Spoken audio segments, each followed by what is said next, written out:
எல்லாம் 600 ரூபா கொடுத்தேன்னு நினைக்கிறேன். அட அது பேர் லாஜிக் இல்ல, நஷ்டம்பா. என்ன செல்வம், அப்ப நம்ம முன்ன 2 பேரும் ஏதோ தீவிரமா பேசுற மாதிரி இருக்கு.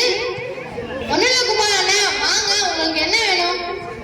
1 கிலோ சர்க்கரை, 1/2 கிலோ பருப்பு, அப்புறம் ஒரு வெள்ளை ஒரு ஆஃபர் போட பார்த்தனே, 1 வாங்கினா இலவசமா? ஆமா மாமா, 100 ரூபா மதிப்புள்ள அந்த ஷாம்பு பாட்டில் வாங்கினா இன்னொரு ஷாம்பு பாட்டில் ஃப்ரீ. அப்போ சரி, எனக்கு அது ஃப்ரீயா அந்த 2வது பாட்டில் மட்டும் கொடுப்பா. இந்த காசு கொடுத்து வாங்குற முதல் பாட்டில் எனக்கு வேண்டாம். அது எப்படி என்ன? முதல் பாட்டில் வாங்கினா தானே 2வது பாட்டில் ஃப்ரீ. யோ செல்வம், நீதானே போடல, 1 வாங்கினா 1 இலவசனே, நீதானே எழுதுன. நான் அந்த ஃப்ரீயான பாட்டில் எடுக்கிறதுல ஒன்றும் தப்பு இல்லை. இதான் ஸ்மார்ட் மேக்ஸ். மாமா, அது பேர் ஸ்மார்ட் மேக்ஸ் இல்ல, நோ காஸ்ட் மேக்ஸ். அதோட கணித விகிதம் xy = z. அதுல xல 0னா உங்களுக்கு zக்கு பொருள் கிடையாது. சரி சரி, இந்த சின்ன பையனே பெரியவங்க மடக்குறானே.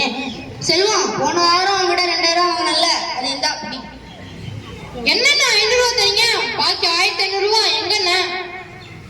கணக்குப்படி எல்லாம் சரிதான். போன வாரம் அவங்ககிட்ட 2000 ரூபா கொடுத்தனா, இந்த வாரம் அவங்ககிட்ட 500 ரூபா கொடுத்தேன். வர 4 வாரத்துல வாரம் 500 ரூபா தருவேன். மாமா, நாளுக்கு 500 ரூபானா வாரத்துக்கு 2000 ரூபா. இப்போ ஒரு 500 ரூபா தான் 2500 ரூபா. அப்ப 500 ரூபா வட்டியா மாமா? என்ன தம்பி நீ வட்டி வழக்கு விக்ரம் படத்துல வர மாதிரி பேசிட்டு இருக்க? நான் அசல் 2000 ரூபாய 5 தடவை பிரிச்சு தரப்பா. அண்ணா, 2500 வகுத்தா 4 தாவணும், நீங்க 5 இங்க.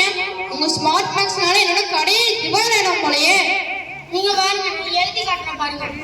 இந்த கணக்குப்படி பார்த்தா நீங்க அப்பாவுக்கு தரது இஎம்ஐ இல்ல, அப்பாவுக்கு வைக்கிற ஆப்பு.